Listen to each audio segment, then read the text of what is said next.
Moving to Marissa. Awesome. Okay, you should be the host now, Marissa. Yep, I'm good. All right. Well, happy Monday. I'm super excited to do this today. This is my first official call where I'm hosting.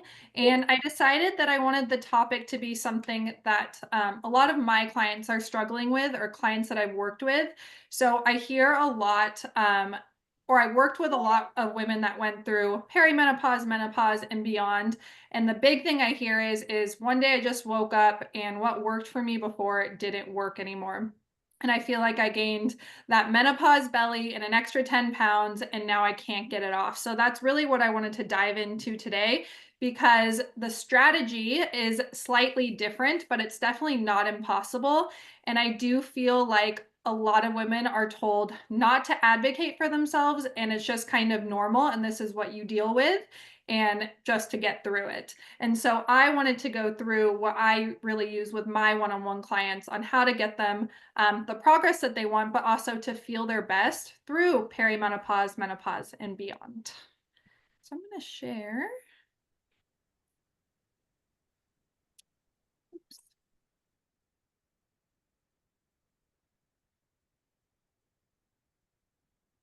Uh-oh.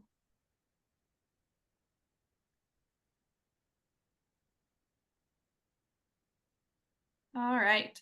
So when we go through menopause, we do experience a lot of hormone changes, primarily a decrease in estrogen and progesterone levels. And these shifts typically lead to increased fat storage. So lower estrogen levels can cause the body to store more fat, especially around the abdomen area, which is why you hear a lot about that menopause belly.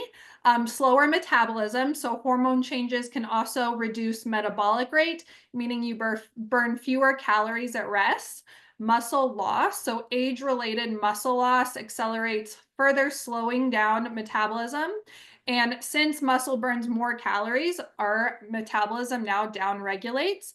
And then insulin sensitivity. So changes in hormone levels can affect how your body responds to insulin, impacting blood sugar levels and fat storage. So that's typically why you notice that all of a sudden you gain these 10 extra pounds, you're carrying it a lot in your midsection, and nothing is helping.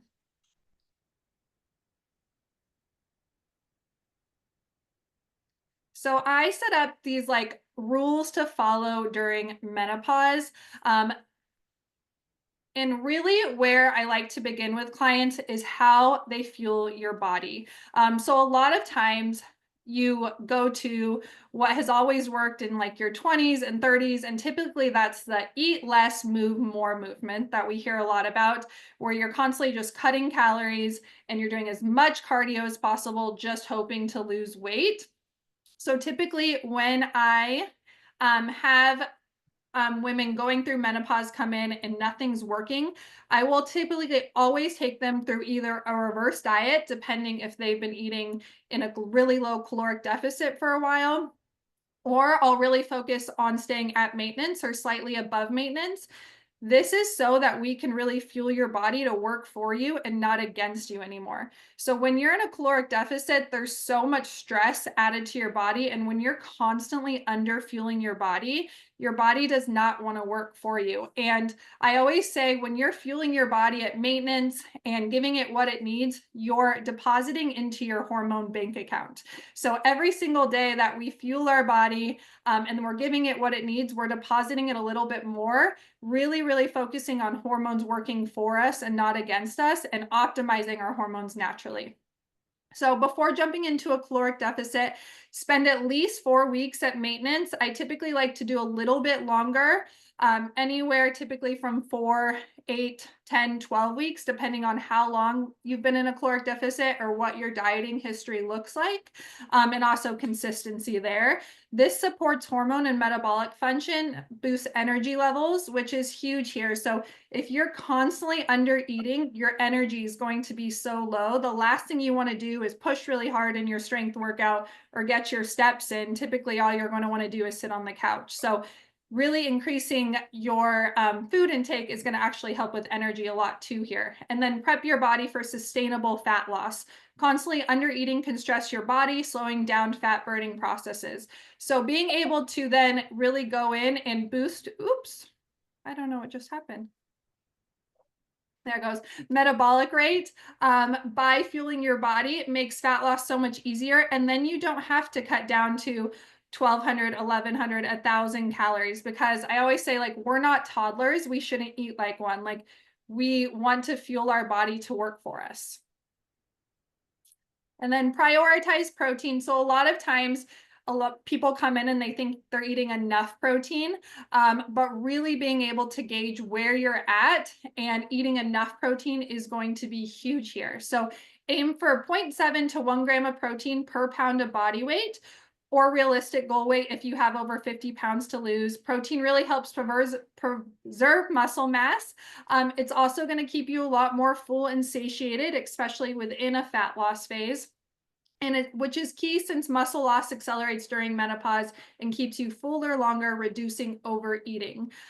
So what I hear a lot of too is, I'm really good during the day, and then nighttime hits when routine slows down, and all of a sudden I'm eating like 3 buckets of popcorn and everything in my pantry. Or Monday through Thursday, I'm really, really great in my caloric deficit. And then Friday, Saturday, Sunday rolls around. And because I've been eating so little during the week, whenever I get around anything that I like want, like cookies and ice cream and cake, I overeat it. So being able to not only eat it maintenance, will help with that a lot, but also making sure that you're prioritizing protein so that you are much more full and satiated during the day will limit the constant snacking and overeating.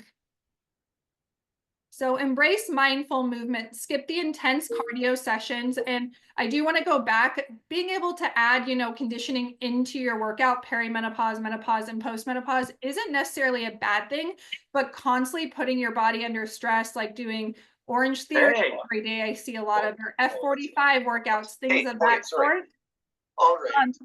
Puts a lot of additional stress on your body. It's two separate.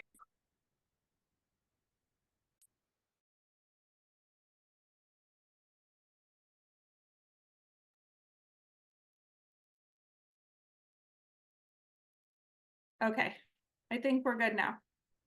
It popped in and out. So it puts a lot of additional stress on your body. So typically when I am working with women going through menopause, I really, really focus on strength training. So being able to build muscle, focusing on getting stronger.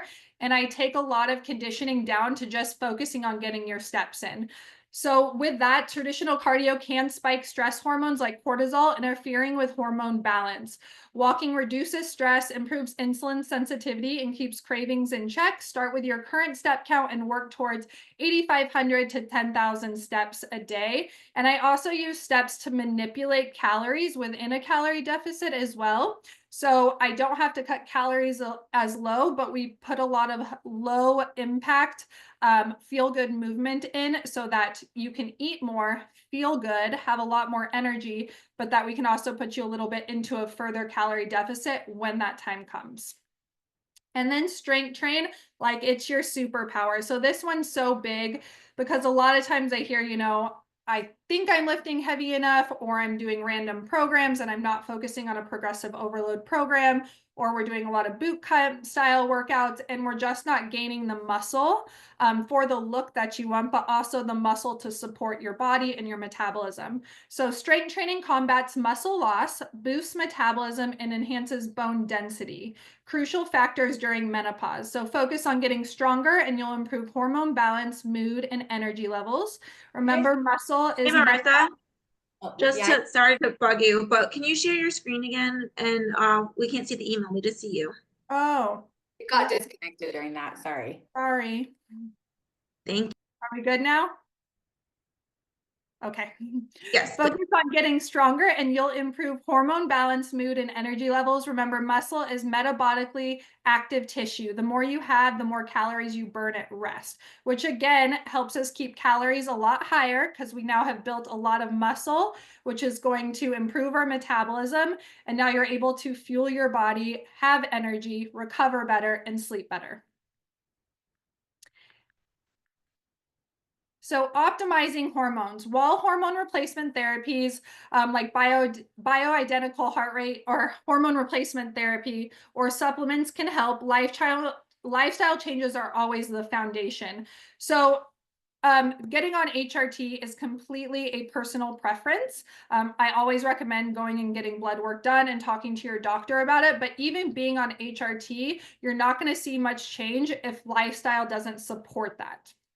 So quality sleep, balanced nutrition, regular movement, and stress management are keys to better energy, digestion, and fat burning potential. No supplement can replace the power of a healthy lifestyle. And I'm so big on this because, again, you can be on HRT and it might help a little bit, but if your lifestyle doesn't match what you're doing, you're never going to see the results that you want, and you're never going to feel as good as you can. So even before getting on HRT, I typically recommend just focusing on lifestyle.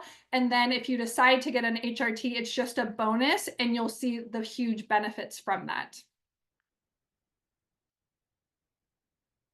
So if you have never tracked your nutrition going into more of a fat loss phase or even maintenance during perimenopause, menopause, and beyond, I definitely recommend it, because a lot of people come in and they're like, I'm eating this many calories. I know I'm eating enough protein. I prioritize it all day and fiber and all these things. And then when you actually start tracking it, you typically see a much different story. So being able to track your food is very educational. And I'll never be someone that says that you need to be attached to a tracker forever, because I don't believe that's a sustainable way of life. But I do believe that it supports education to where you know how to fuel your body, what you need to hit your goals, and then you can go into more of intuitive eating.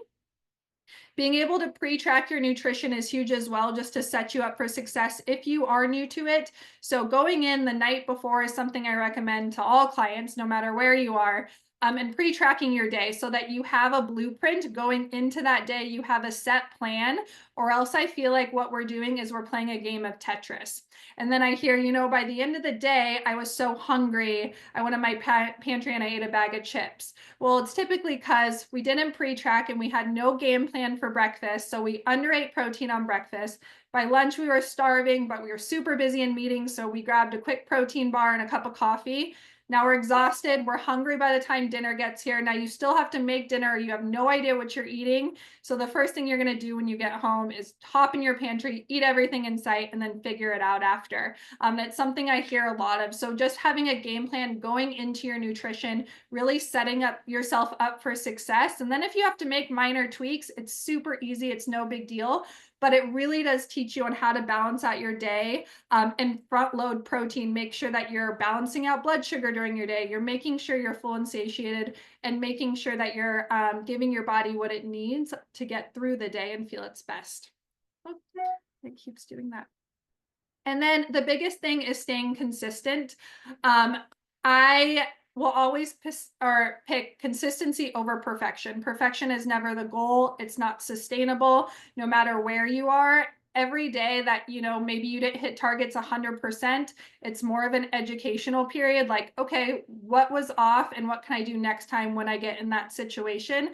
But, hitting goals 80 to 90% of the time is much better than trying to hit 100%, feeling like you didn't do it, and then starting over every single Monday.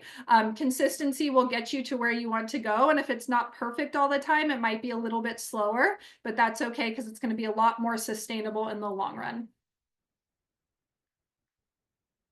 And then last but not least is managing stress levels. So typically when we have high stress, it can elevate cortisol, promoting fat storage, especially around that midsection. Incorporate stress reducing activities like yoga, meditation, or even walks to keep cortisol in check. And, a lot of times when I tell people, start with managing stress in different ways, they kind of roll their eyes at me, because, we're adults and we all go through stress in different ways, whether it be through our relationships at home, our kids, work life. It's pretty hard, but find something to where you can go home at the end of the day and you can decompress, whether it be putting on a podcast and taking a walk. My big thing is like an Epsom salt bath and like shutting my door for 30 minutes away from my family until I can like breathe again. Meditation is always great, yoga, things like that. But being able to manage your stress, place such a big impact on your hormones, and also just overall progress that you'll make. And so this was one of my clients that she came in, again, gained the 10 pounds that I think it was actually 25 pounds that she couldn't lose. And just taking the last, 5 or 6 things that we just talked about and putting them in play, she was able to make such huge changes over a 9-month period.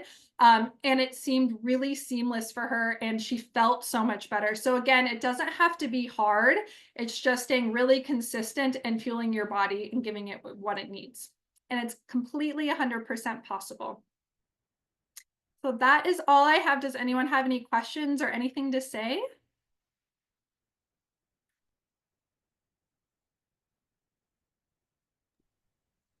All right. Well, it was a pleasure talking to everyone. Again, I'm always open if anyone wants to message me, and this was really great. It was a really good one. I feel like we all can relate to what you said also with our clients.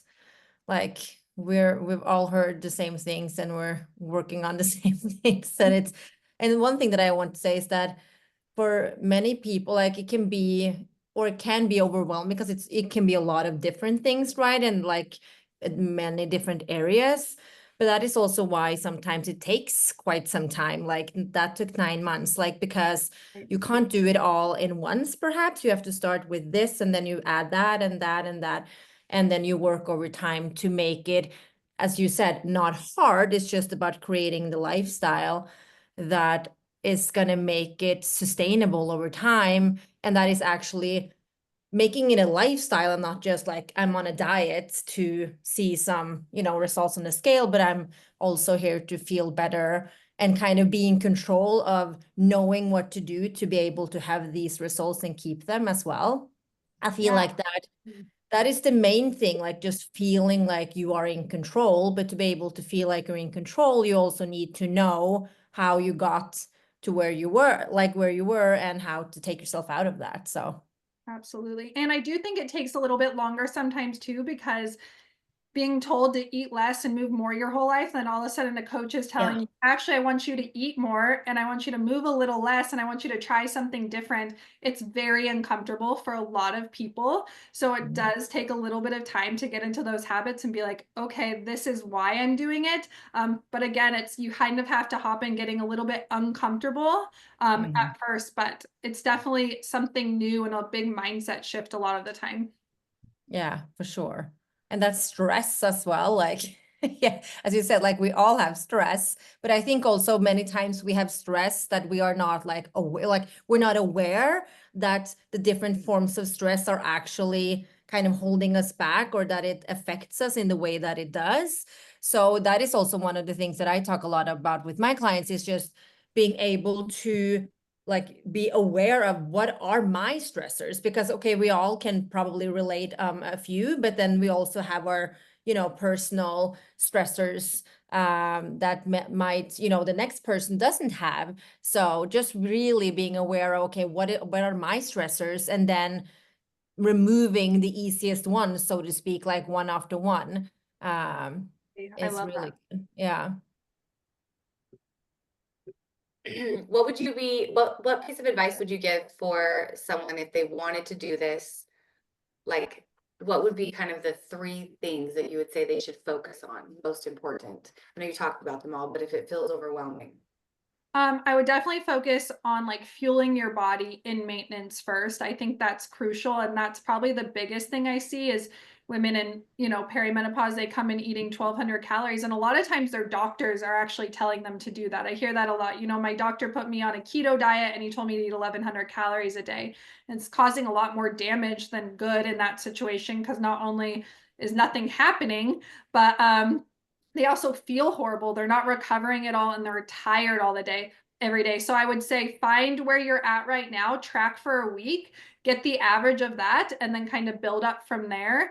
Get your body into either maintenance, or if you're already eating around maintenance, focus on what you're fueling your body with, making sure you're getting in protein and whole foods in general and just fueling your body. Low impact movements like steps is so huge, and I think it's really overlooked, is that Yeah. we are so much more sedentary than we think we are. Like hitting 10,000 steps, you really have to prioritize it. It's not something that necessarily comes easy, even to active people. So really focusing on feel good, low impact movement, and then strength training, building muscle. I think a lot of people don't necessarily need to lose 15 pounds. They need to put on 5 pounds of muscle. Mm. Absolutely. I would say the majority of clients we work with, instead of losing weight on the scale, recomping would give them the body that they're looking for, and also like to feel better, like the energy, the function, like being able to be more functional in their day-to-day life. And especially as most of our clients are middle age now, and moving into like that next phase of life, it postmenopausal is very close, or it's here for a lot of our clients. And so, but also I think being encouraged, if you are postmenopausal, you can put on muscle. It's not like you're not able to. So we have plenty of clients that are building muscle, but it isn't going to happen like it does in your 20s. So being intentional. Yeah. Yes, exactly. Just having a strategic, I think, and a lot of times I see too, like they'll do something for 2 or 3 weeks, and I've been a victim of it in the past, and then it's not working, or they see this scale pop up, which can be really scary. And then all of a sudden, no, this isn't working for me. I'm going to try something new. So it's being really patient, being really consistent, and kind of going in, you're going to have to trust the process, that we're working for a much bigger goal, but it's not going to be the lose the 20 pounds in a month thing. I've said this before, but it would definitely be a forever fix. It's not going to be a right now fix. Mm. Yeah, absolutely. Patience required. Yeah. But And like your client, in 9 months, she saw a huge transformation. Most women just spin their wheels and start, stop for 9 months, and they're in actually a worse place than they were before. So absolutely. it's like, be willing to be patient and be in it for the long game versus trying to do something extreme, hoping for Mm. extreme results. That's just like not going to happen. Right. And And it's not sometimes sustainable. it's also just about like not necessarily changing what you're doing, but it's more of like having an add-on, like, okay, Mhm. let's keep this, but now what are the missing link? It just doesn't mean that we're gonna do, a complete twist and turn what we are doing. That might be good, but it might not be good enough. We might need to add this as well. So Right. it's really about just, it's not black or white, right? It's about looking at, okay, what do I know? And that's, of course, what's great with working with a coach, like that can help, like, no, okay, this is good, but okay, this is what we're missing. Let's try it out and experimenting. Absolutely. But like still be, that's the like fine of being like experimenting, but also doing it consistently for long enough for the body to actually be able to respond. So, yeah. Yeah. And I will say that client that I posted on the newsletter, there's only a 5 pound difference there. So that's That's really just amazing. a big body composition change. And most of Mhm. that was done, I think, 6 months in actually maintenance. So very little time was actually done in a fat loss phase. That's so inspiring. Yeah. I And love to hear we that. took her from about 1,500 calories to about 24. And then even in her fat loss calories were 19, like in her Mm. caloric deficit. So she was still able to really work hard in the gym, have energy for her steps, recover really well, feel good, good digestion, and now able to maintain it, because it's a lot easier to maintain at, 2,000 calories than it is at 1,100 calories.